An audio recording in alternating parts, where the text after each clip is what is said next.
So what does it really take to rebuild a footballing giant these days? Today, we're diving deep into Liverpool's wild 2025-26 season. It's a story of huge ambition, unimaginable tragedy, and one of the biggest, boldest financial gambles the sport has ever seen. Let's get right into it. Okay, but before we even get to the money, and believe me, there was a lot of money, you have to understand the situation the club was in. This season was born from pure upheaval. We're talking about an era of massive change, the end of an era with legends leaving, and a really deep, unexpected sense of loss.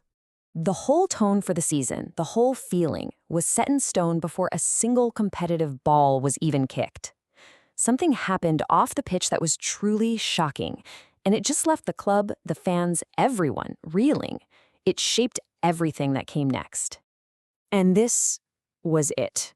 On July 3rd, 2025, the team's forward, Diogo Jota, tragically died in a car accident. It was devastating news.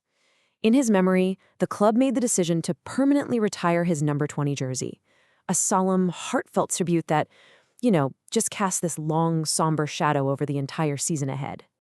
And the upheaval, it didn't stop there. This was also the first season in a decade that the club had to face without its icon, Trent Alexander-Arnold, who'd made the move to Real Madrid. Key attacker Luis Diaz also left, heading to Bayern Munich. So this wasn't just a rebuild, it really felt like the definitive end of a famous era. So how does a club even begin to respond to that much loss and that much change? Well, Liverpool's answer was to go all in. They rolled the dice in a huge way. We're not just talking about a spending spree here. This was a massive, strategic, high-stakes gamble to completely reshape the team's entire future in one single summer. And here it is, the headline number.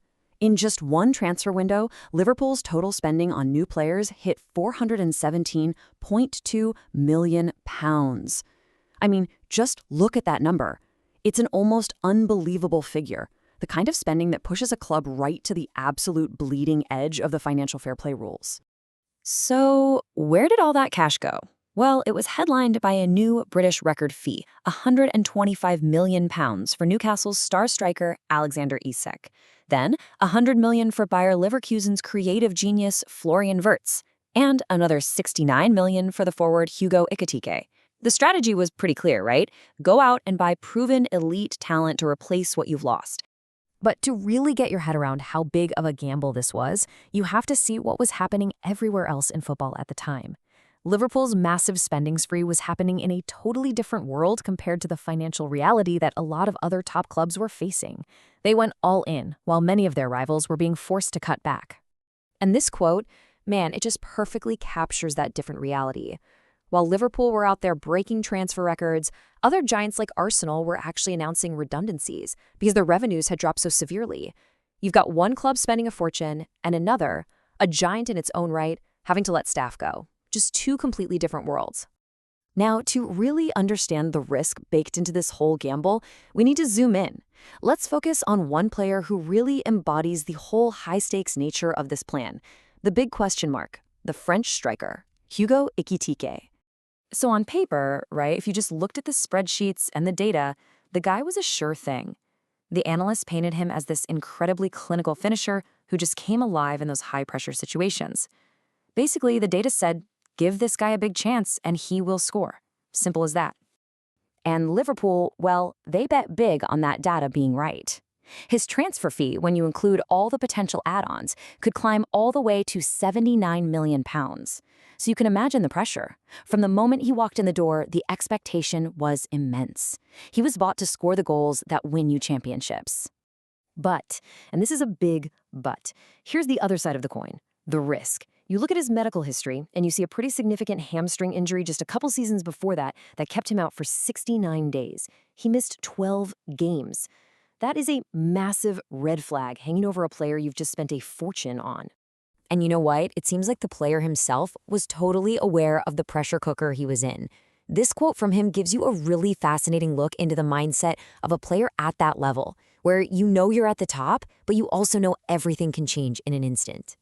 All right, so the money is spent. The new look team is all assembled. The big question now is, how did this all-in strategy actually work out on the pitch? And the answer? Well, It was complicated. And wow, this table right here tells you pretty much everything you need to know about their season. It started like an absolute dream, 5 straight wins, right to the top of the league. The new guys were clicking, and the gamble looked like it was about to pay off in a spectacular way. But then, the wheels just came off. Completely. A dramatic collapse saw them lose 5 of their next 7 league games, sending them tumbling all the way down to 12th place. It was the very definition of a roller coaster. And this just hammers home that wild inconsistency. On their day, they could be absolutely brilliant, capable of demolishing teams. But they were also incredibly fragile and could collapse to a really humbling defeat when the pressure was on. It was like they were a team of two faces, a total paradox on the pitch. And yet, in the middle of all that turbulence, there were still these amazing little moments of promise. On August 25th, a 16-year-old from the academy, Rio Ngumoha, scored a winner in the 100th minute against Newcastle, becoming the club's youngest ever goal scorer. It was this little flash of brilliance, a piece of club history, and maybe a sign of hope in what was just a really chaotic season. So, after all the money, all the drama, the incredible highs, and the crushing lows, what was the final verdict? Now we can kind of step back and look at the cold, hard results and see where this grand experiment actually landed. And here are the facts. A 5th-place finish in the Premier League, which meant they only got Europa League qualification, not the Champions League money they really needed. They went out in the quarterfinals of both the FA Cup and the Champions League, and it was a 4th-round exit in the EFL Cup. So, to be clear, no major trophies. Which brings us right to the heart of it all, the million-dollar question. Or, I guess in this case, the £417 million question. You've seen the investment, you've seen the results. Was this season a success? Or was it a colossal failure? The thing is, it's really not as black and white as you might think.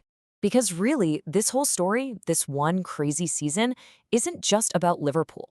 It tells us something much bigger about the state of modern football and about the incredibly fine, razor-thin line between triumph and disaster. And that leaves us with this final, crucial question. In today's game, with super clubs and massive money everywhere, is spending this big the only way you can even hope to win? Or is it now just the easiest way to lose it all?